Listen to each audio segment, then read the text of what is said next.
एक पत्रकार, एक भारतीय नागरिक के तौर पर पिछले काफ़ी दिनों से जब से ये पूरे कार्यक्रम चल रहे हैं, आपकी तरह मैं भी काफ़ी फ़िक्रमंद हूँ।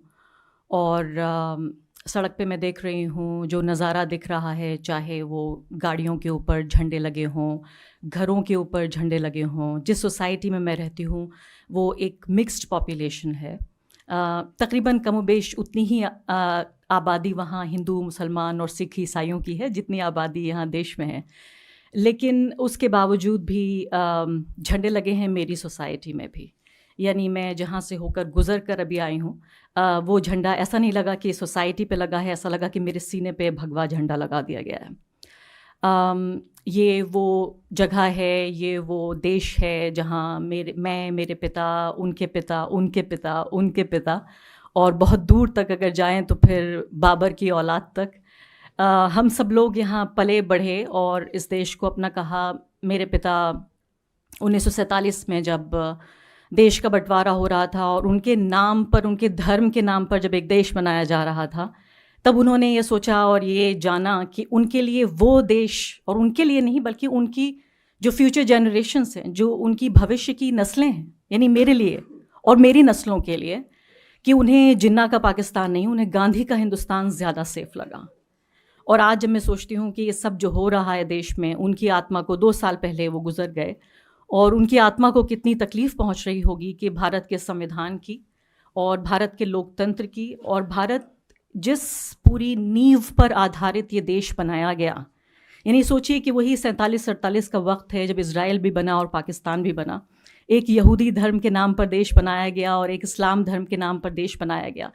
तब भारत जैसा एक ऐसा देश जो गरीबों का देश था, जो ऐसे लोगों का देश था, जो अनपढ़ों का देश था। हमारे पास कुछ नहीं था, लेकिन हमारे पास मूल्य थे और मूल्यों से भी ज़्यादा हमारे पास हिम्मत थी ये तय करने की कि हम अपने देश को एक धर्म की पहचान नहीं देंगे।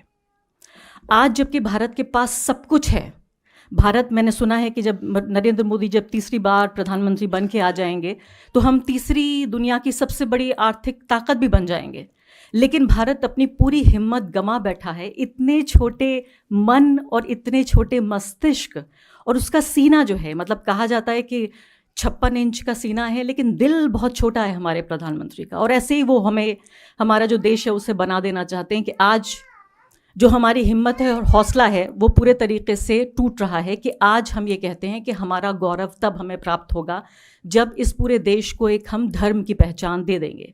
तो सड़कों पर जब ये हालत हो, सोसाइटीज़ में ये हो रहा हो, स्कूलों में बच्चे, संविधान की पढ़ाई नहीं हो रही है, लोकतंत्र की चर्चा नहीं हो रही, उनकी भविष्य की बात नहीं हो रही है, टीचर्स नाच रहे हैं और उनके पीछे दर्जनों बच्चे नाच रहे हैं। एक टीचर आगे नाच रही हैं और पीछे दर्जनों बच्चे नाच रहे हैं, भक्ति गान हो रहे हैं। एक ऐसा वक्त जहां संसद जो है वो हमारा धर्म की धुरी पर घूम रहा हो, यानी संसद में धर्म का पूरे तरीके से प्रवेश हो चुका हो, मंदिरों में राजनीति हो रही हो और टीवी चैनलों पे रामलीला चल रही हो, और जो हमारे कॉमेडियंस हैं और सैटारिस्ट हैं वो पॉलिटिकल कमेंट्री कर रहे हों और नेटफ्लिक्स पे पॉलिटिकल एपिसोड्स चलाए जा रहे हों, तो समझ में नहीं आता कि आखिर क्या हो रहा है। और ऐसे वक्त में इस किताब का हम विमोचन कर रहे हैं और इस कमरे में जितने लोग बैठे हैं, ऐसा लगता है कि इस सब के बावजूद एक तरह का ये रेजिस्टेंस है इस कमरे में जो हो रहा है, और ये यकीन जानिए एक छोटी सी क्रांति भी है।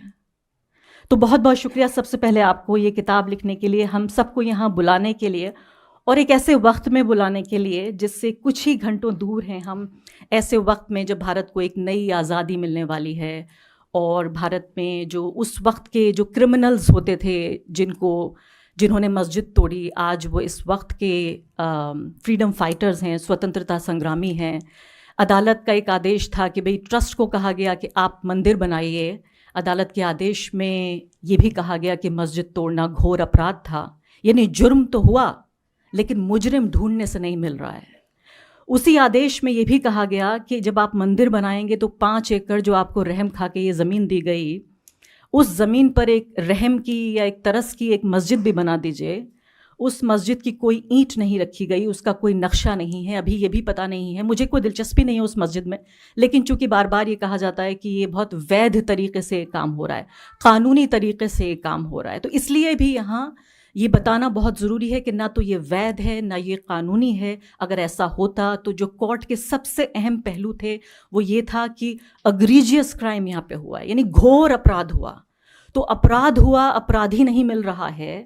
मंदिर बनाना था तो मस्जिद भी बनानी थी, लेकिन मंदिर बनाने को लेकर देश का एक ऐसा नेता जिसको 140 करोड़ लोगों ने चुनकर भेजा, वो नेता अपने को सिर्फ एक धर्म का नेता मानकर और जानकर बहुत खुशी से वो घूम रहा है, वो कर रहा है जो उसको करना है, सिवाय उसके कि जो उसका काम है।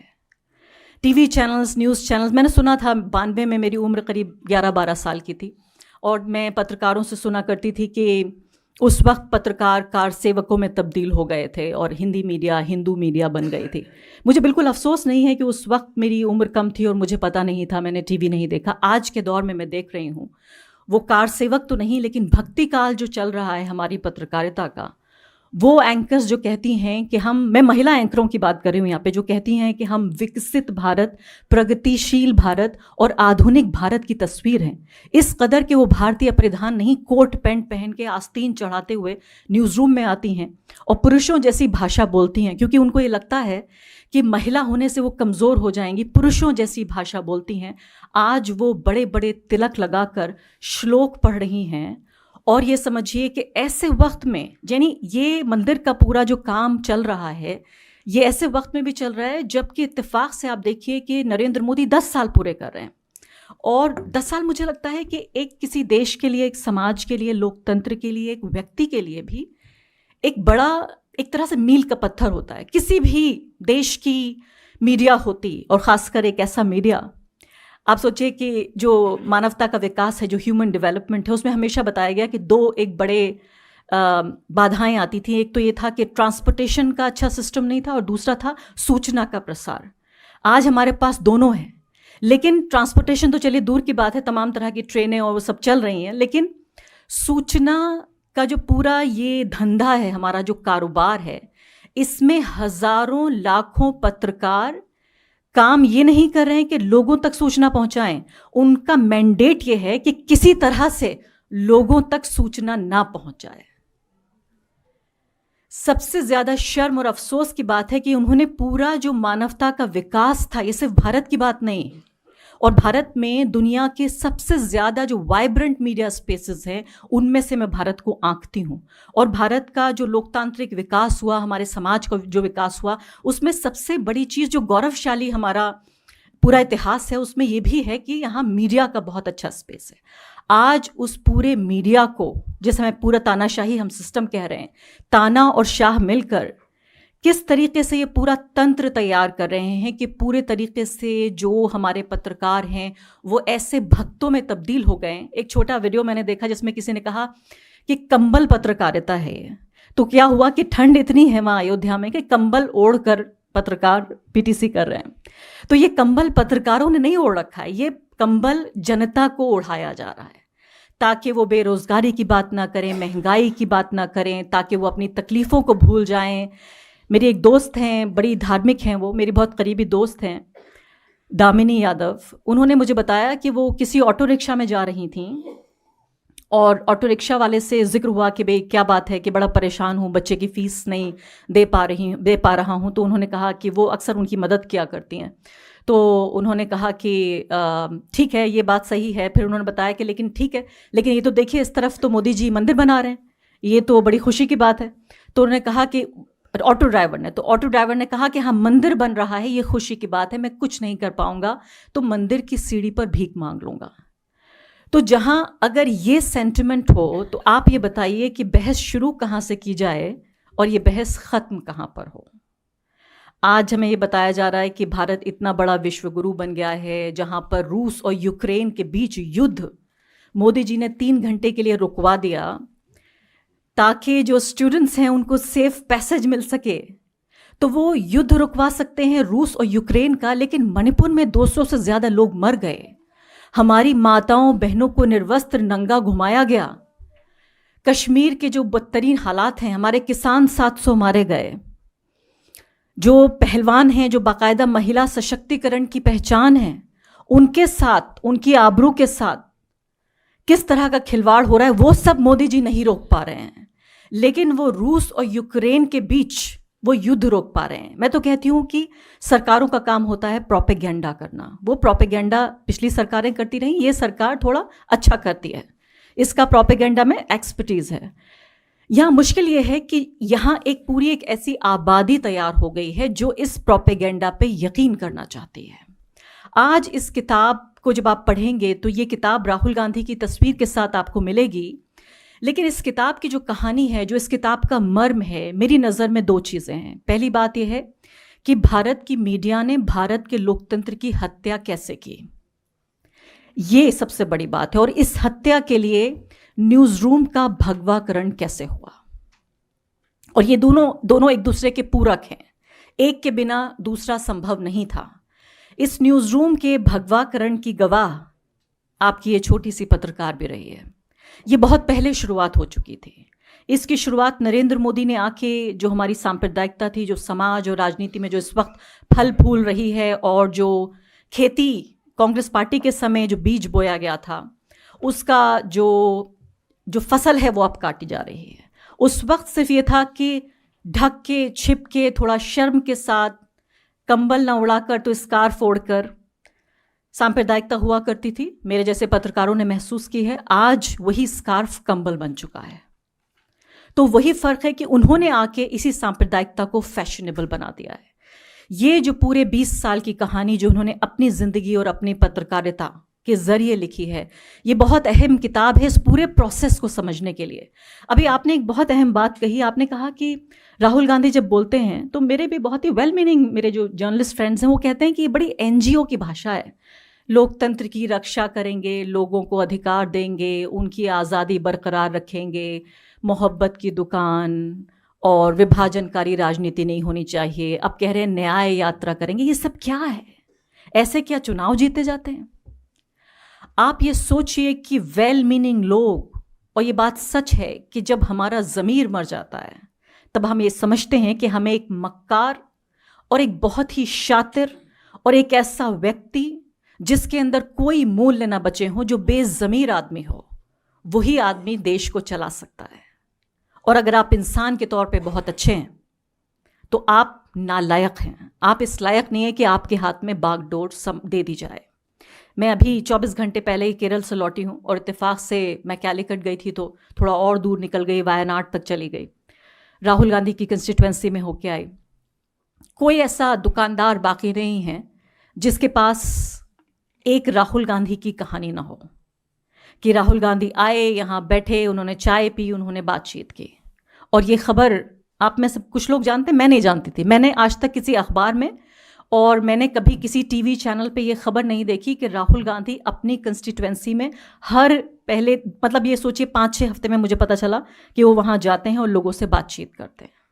तो ऐसा व्यक्ति, एक तरफ ऐसा व्यक्ति है कि अपनी माँ से मिलने जाता है तो कैमरा लेके जाता है, दूसरी तरफ एक ऐसा व्यक्ति है जो खुद की पॉलिटिकल एक्टिविटी जिसको उसको पब्लिसाइज करना चाहिए वो उसको पब्लिसाइज नहीं कर रहा है। तो एक तरफ इतना अक्लमंद व्यक्ति और दूसरी तरफ इतना बेवकूफ।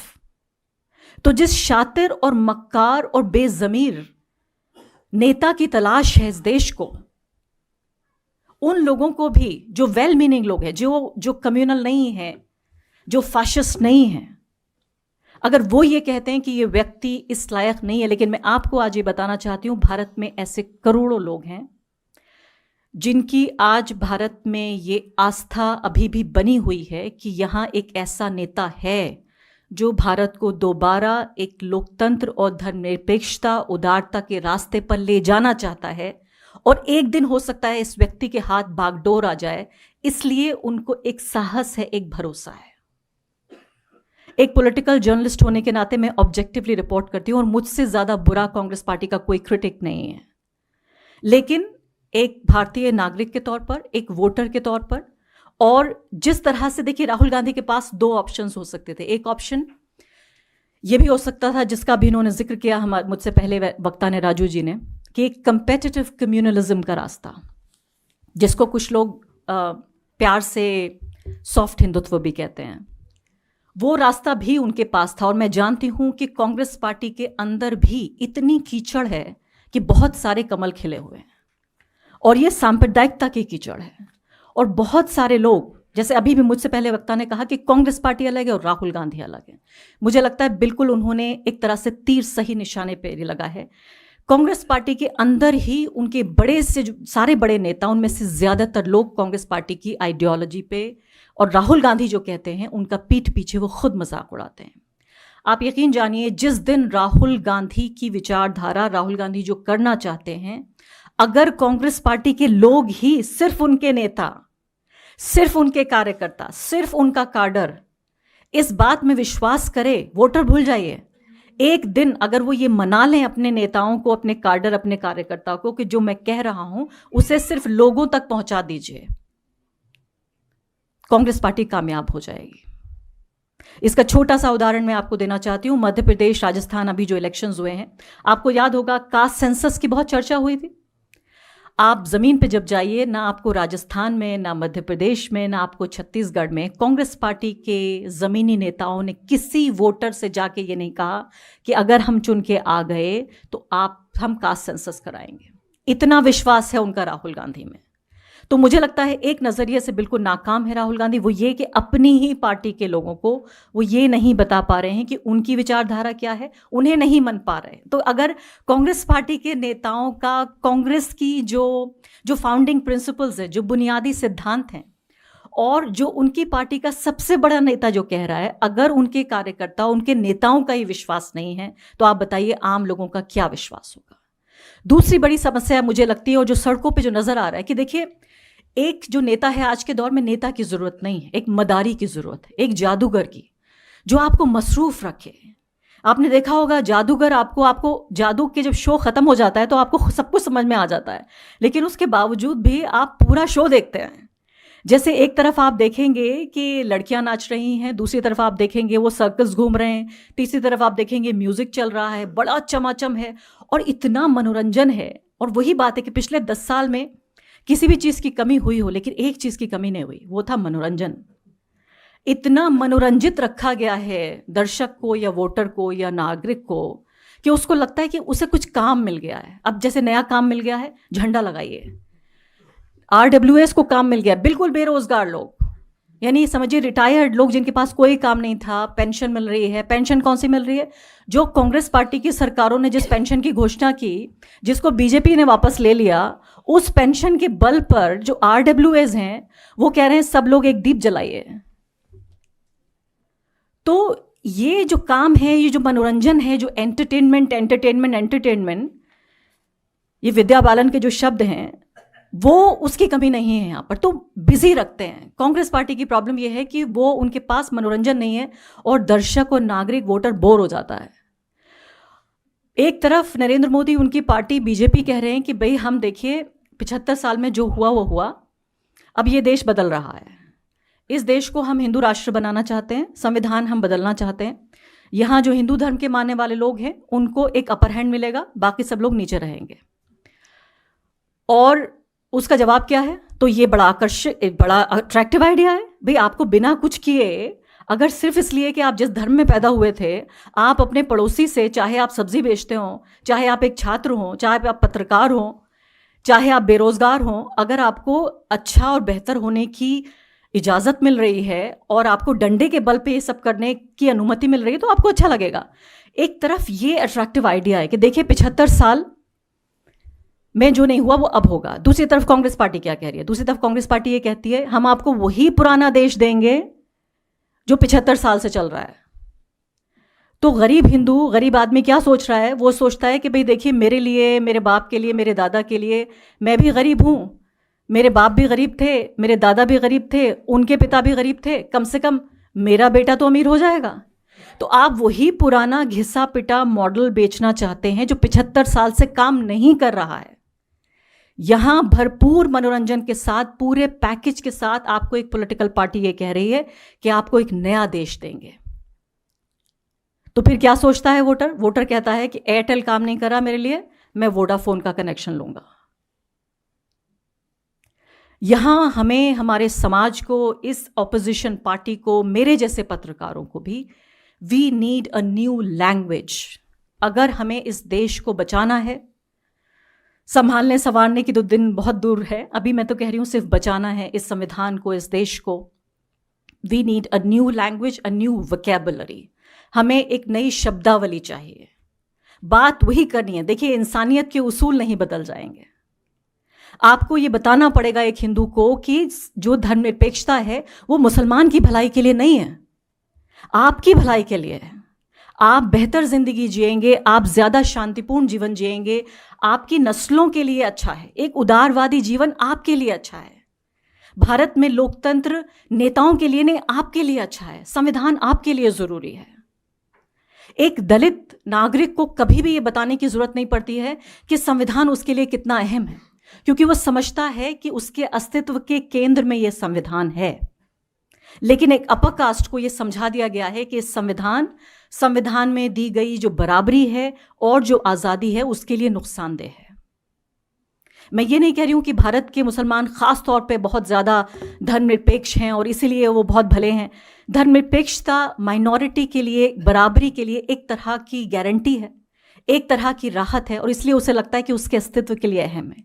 इसलिए मैंने कहा कि जब संविधान की बात होती है तो जो कमज़ोर तबका है, चाहे वो मुसलमान हो, चाहे वो दलित हो, चाहे वो किसान हो, चाहे वो मजदूर हो, चाहे वो महिलाओं हो, ये तमाम चीज़ें जो हमारे अधिकार और आज़ादी है, हम इतनी छोटी बात भी नहीं बता पाए हैं हमारे नागरिकों को कि ये राज्य के खिलाफ अधिकार, हमारे राज्य के खिलाफ हमें मिल रहे हैं। यानी राज्य तो ये चाहेगा ही कि हमारे अधिकारों और हमारे जो हमारी छाती है, हमारा सीना है, उस पर बुट लेके चले।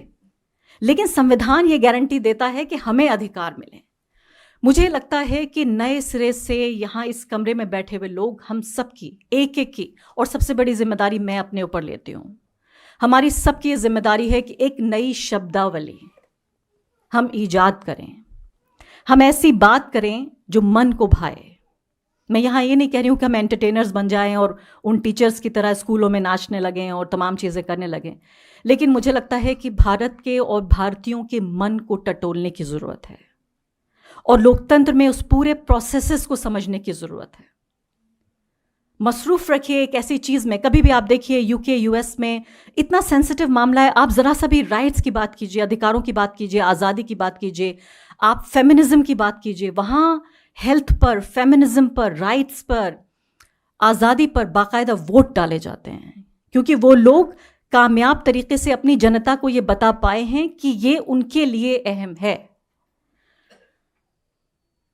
अब आखिरी एक दो बातें और उसके बाद मैं अपनी बात ख़त्म करूंगी कि इस पूरे जो स्ट्रक्चर को समझने की बात थी, और राहुल गांधी जो कि इस किताब के केंद्र में भी हैं। यहाँ पर एक ब्रीफली आपने राजू जी इस बात का जिक्र किया, मैं थोड़ा सा इसको बड़ा करके बताना चाहती हूँ कि जो बिजी रखा गया है नागरिक को, वो सिर्फ इसलिए नहीं क्योंकि वो कुछ बनाना चाहता है, इसलिए भी क्योंकि हिंदू राष्ट्र की स्थापना के लिए उस राष्ट्र के दुश्मन बहुत ज़रूरी हैं। उन दुश्मनों में कौन कौन है? उन दुश्मनों में भारत के मुसलमान हैं, भारत के ईसाई हैं, भारत के कम्युनिस्ट हैं, उसमें जेएनयू है, एएमयू है, तमाम इंग्लिश बोलने वाला एलिट है, और उसमें इंडियन नेशनल कांग्रेस भी है।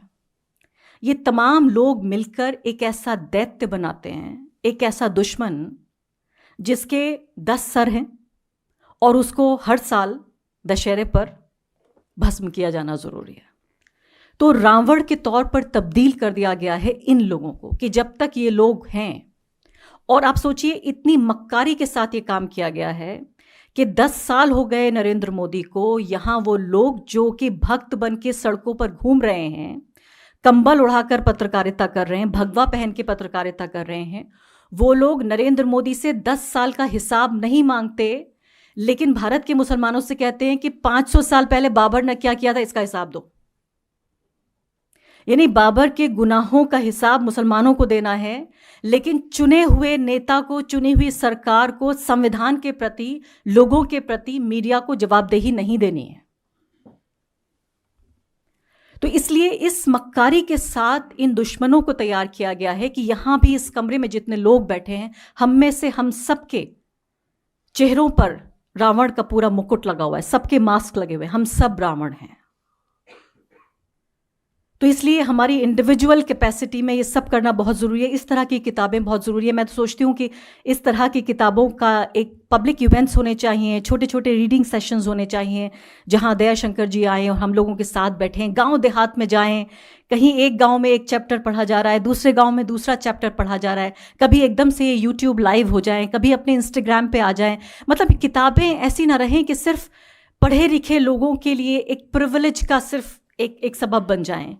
वो लोग भी किताबें पढ़ने का या सुनने का, आज तो देखिए टेक्नोलॉजी जिसका फ़ायदा और जिसका इस्तेमाल ये टेक्नोलॉजी ये पार्टी बेहतरीन तरीके से करती है। एक और काम इस पॉलिटिकल पार्टी ने बहुत अच्छा किया है, टेक्नोलॉजी का इस्तेमाल। मुझे लगता है कि हम इसमें भी हमें देर हो रही है। वो लोग हमें, जब मैं कहती हूँ तो वो तमाम लोग जो भारत के संविधान और लोकतंत्र में यकीन रखते हैं, हम का मतलब यहाँ बीजेपी कांग्रेस से नहीं है, हर चीज़ रिलेटिव है। यहाँ कांग्रेस पार्टी का बार बार जिक्र हो रहा है, राहुल गांधी का, क्योंकि अगेन जैसे एक रिलेटिविटी है कि एक पार्टी के बरक्स दूसरी पार्टी, एक नेता के बरक्स दूसरा नेता। तो आखिरी बात और आखिरी एक शेर जो कहता है कि कितना भी अंधेरा हो, और इस वक्त बहुत सारे लोगों के लिए दौर भी मुश्किल है, मेरे लिए भी बहुत मुश्किल है। 1992 में मैं एक छोटी सी 11-12 साल की लड़की थी, मेरे टाउन में दंगा हो गया था। मैं अपने एक छोटे से भाई को लेके अपनी जान बचाने के लिए भागी थी, और वही दौर मुझे बार बार लगातार पिछले 10 दिनों से याद आ रहा है, जब ये तमाम सड़कों पर हंगामा हो रहा है। लेकिन ये वक्त इसका नहीं है कि मैं ये कहानियाँ आपके साथ शेयर करूँ, क्योंकि ये सिर्फ मेरी कहानी नहीं है। मैं इसकी नुमाइंदगी कर सकती हूँ, मेरे जैसे लाखों लोग हैं जिन्होंने वो वक्त जिया और वो बदकिस्मत हैं, उनके ऊपर ये श्राप है, श्रापित है मेरे जैसे लोग, कि आज हम ये दिन देखने के लिए भी जिंदा हैं। 6 दिसंबर 1992 का दिन भी मेरे जैसे लोगों ने सहा था, जिया था। सर्वाइवर्स हैं हम उस ट्रेजिडी के, और आज 22 जनवरी 2024 देखने के लिए भी हम जिंदा हैं। तो इस श्राप को अपने ऊपर लेके चलेंगे और हिम्मत हौसला लेके चलेंगे। मैं समझती हूँ कि वो देश है जहाँ हमारे देश के जो हमारे राष्ट्रपिता हैं, उन्होंने धर्मनिरपेक्षता के लिए अपनी जान दे दी थी। उस व्यक्ति ने अपनी जान कुर्बान कर दी थी। तब भी आसान नहीं रहा होगा, आज भी आसान नहीं है, 50 साल बाद भी आसान नहीं होगा। हल्का किए बैठे रहो इस शमा को यारों, हल्का मतलब घेरा बना के बैठे रहें। हल्का किए बैठे रहो इस शमा को यारों, कुछ रोशनी बाकी तो है, हर चंद के कम है। बहुत बहुत शुक्रिया।